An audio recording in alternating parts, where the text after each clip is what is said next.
ay narito upang magbigay po ng full support sa ating mahal na Presidente Bongbong Marcos. Siyempre bilang isang loyalista at kami po ay talaga namang andito palagi sa tabi ng ating mahal na Pangulong Bongbong Marcos. Lahat po ng kanyang paraan na makatulong po sa ating kababayan ay siya rin pong gagawin namin para makatulong po para sa kanya. Siyempre, mas maganda na yung pagtulong po natin at pagmamahal sa ating bansa ay may pakita po natin through sa ating mahal na Presidente Bongbong. Personal ng bawat isa ang pagpunta dito bilang isang Pilipino, tama? So ngayon, pwede po ba palakpakan po natin si Miss Mara Tamundong?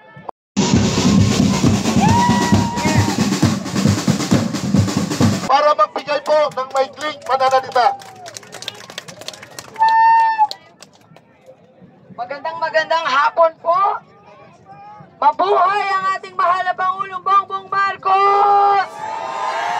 Bilang isang loyalista, ako po ay narito dahil bilang isang taga-Maynila, ang isang loyalista ay may prinsipyo.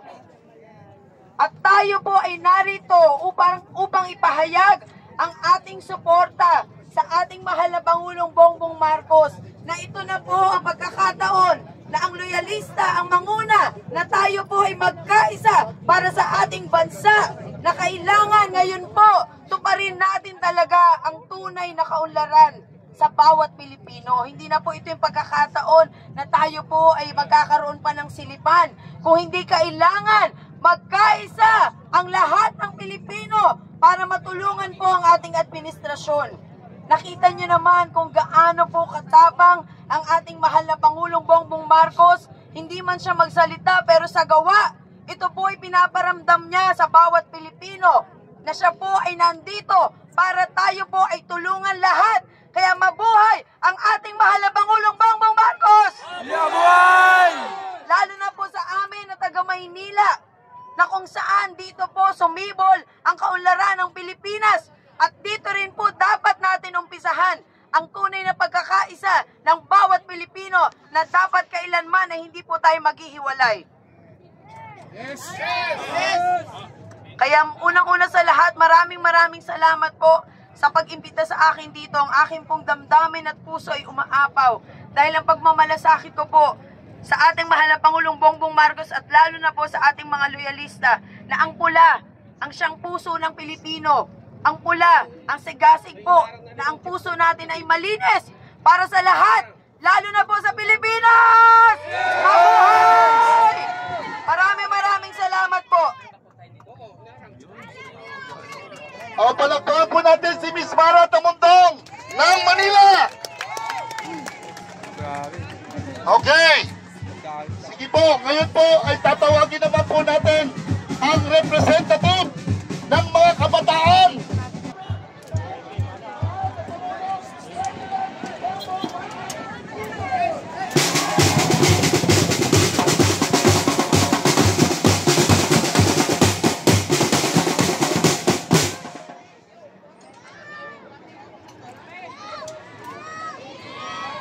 So kung makikita natin, kahit na umulan kanina ng malakas, hindi nagpatinag yung ating mga kababayan na andito, nanindigan pa rin at kasama pa rin si Super Mara Tamundong. Ayun, no? Grabe, puno dito ang kalsada sa may area ng EDSA, mga kababayan. Crowded, no? At yung nagsasabing walang 10, tingnan nyo. Ang hina nyo naman magbilang, ang hina nyo analyze agad. Mga kababayan, kita nyo yung April rally nila dito, narinig nyo naman. Wala kayong nakikitang binastos. Sino man, no? Kahit na si BP, hindi siya binastos dito. Hindi siya minura, wala kayong narinig ng mga murahan. So walang ganun, mga kabayan.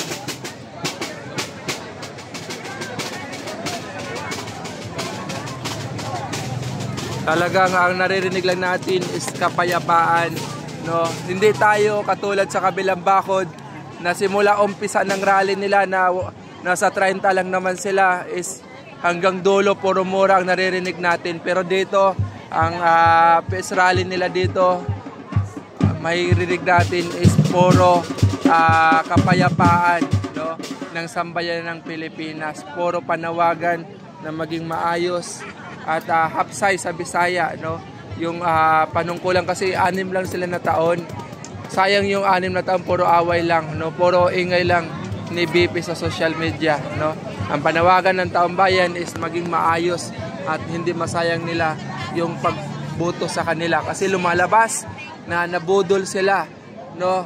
Lumalabas ng nabudol ang taong bayan sa pagboto sa kanila dahil nga sa ginagawa ni BP na puro away na lang ang nakikita sa social media, puro paghihikayat ng ating mga kababayan, paghihikayat ng sandatahang lakas.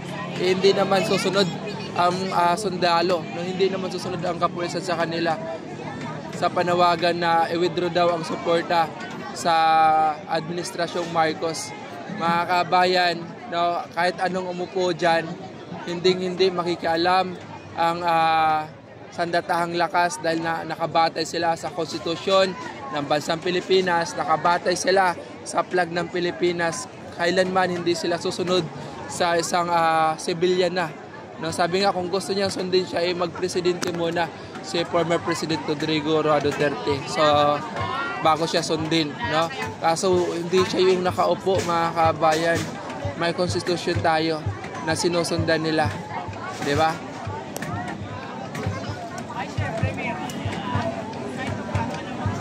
Kaya wag po tayong umiyak, no? Dahil matalino po ang mga sundalo. Hindi sila susunod sa kanino mang Poncio Pilato mga politiko na gaya ng panawagan. At ang kasunod naman dito, ang peace rally naman ng mga INC na possible nandun din tayo dahil sa panawagan nila na magkaisa at magkaroon ng kapayapaan sa bansang Pilipinas, no? At tatalima sila sa panawagan ni Pangulong Bongbong Marcos.